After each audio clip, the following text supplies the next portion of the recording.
Hey guys, this is Matt, back again with another edition of IAMfootgolf interviews. Today we have the one and only Piero Menor. If you guys have known anything about foot golf, he is a legend when it comes to foot golf. Very popular. If you look on YouTube, you'll see his top 10 videos. You'll see a lot of great content. You often would hear me talk about when I first started watching foot golf and playing foot golf, Piero was one of the guys I would see online and learn from. And today I got the chance to meet him, and now you get the chance to hear from him. So, the first question is, who is Piero Menor? Hey, well, first of all, thank you so much for giving me this space in your page. Piero Menor is actually a former soccer player, like most people here. You know, I didn't play like pro, but I had a scholarship to play in the US. That's how I came to this country. And I'm also a TV producer. I'm a TV host, so I work on this as well. You know, nice. So this is my job outside the course. So yeah, this is a little bit my professional background, and of course I'm a soccer enthusiast. You know, I never played golf in my life. I discovered this sport in 2015. Fell in love instantly with the sport, you know, because I was a player, a little lazy, so running for me was a little tough. So when they told me, you don't have to run, you just have to kick, I have a good kick, I have a good touch. So I was like, this sport is for me. And that was the beginning of the sport. It was growing, and you know, to see now 1,000 players here in Orlando competing from so many countries, it's amazing, you know, to see how the sport is growing, and we all have to put a little bit of ourselves, just like you're doing, to keep promoting this, because I'm pretty sure a lot of people who still don't know about the sport, when they find out, they will want to be here, you know. So I think that's the most important thing right now. So you said you fell in love the first time you played. I guess it was love at first kick. Just like with my wife, you know. First, I've loved kick, yes, exactly. I was actually working for a TV station, and I had to do a piece about any sport. So I found out about foot golf. I went to interview the guy in Miami who was running foot golf, and I remember I started playing. I did my stand-up and everything. And I remember after hole 15, my cameraman was sweating, this Cuban guy, and he was like, "Man, I think we have enough." And I look at him, I was like, "Bro, I completely forgot you were here. You know, I'm just playing my round. You know, I'm like having fun." Yes, I wasn't focused on my work. I was already trying to play low, and you know, so. So from that day, how long did it take you to join the league and start making a name for yourself? Well, when I started, it was just me in Miami, so I tried to push my friends. They didn't really like it as much as I did, you know. But once I played my first international tournament, then I started meeting people from all over the world.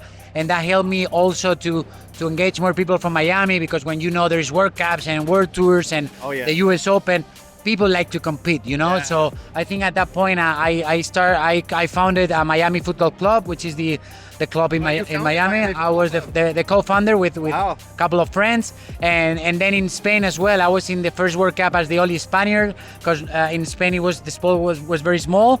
So 2 years later in Marrakesh, the second World Cup, instead of just me, we had like 17 players. So you're like a pioneer in España. A little bit, but I was in Spain the whole time. I was a pioneer in Spain, outside Spain. Wow. But I think my example is, since I do a lot of social media and everything, I think it helped a lot of people in Spain saying, "Who the hell is this guy? He talk like us, but he lives in the States, but he has the Spanish flag in his head and everything."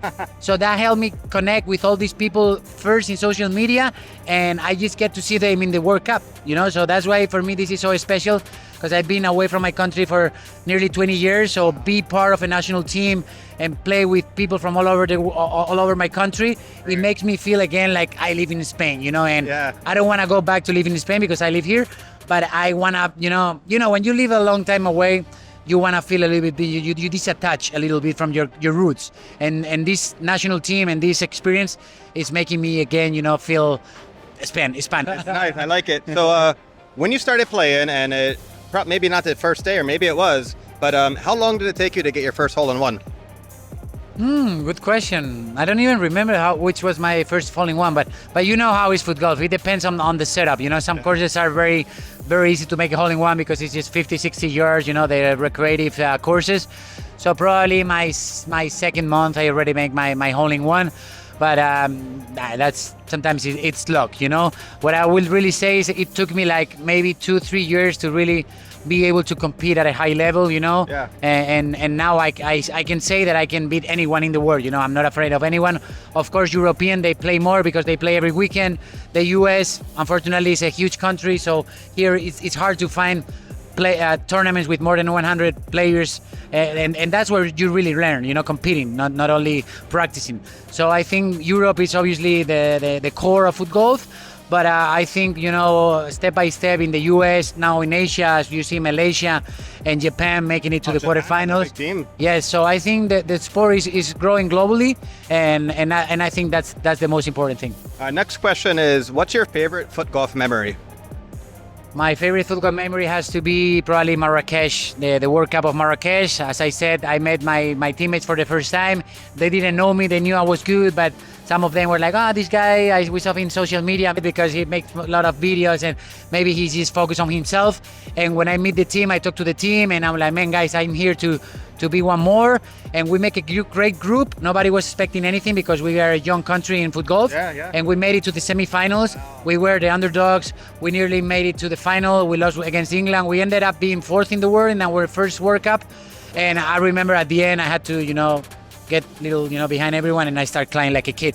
Because I remember in Argentina, it was just me. Yeah. And 2 years later, not only I had a team, but I also had a team with good players, and we compete, and we made it to the semifinals.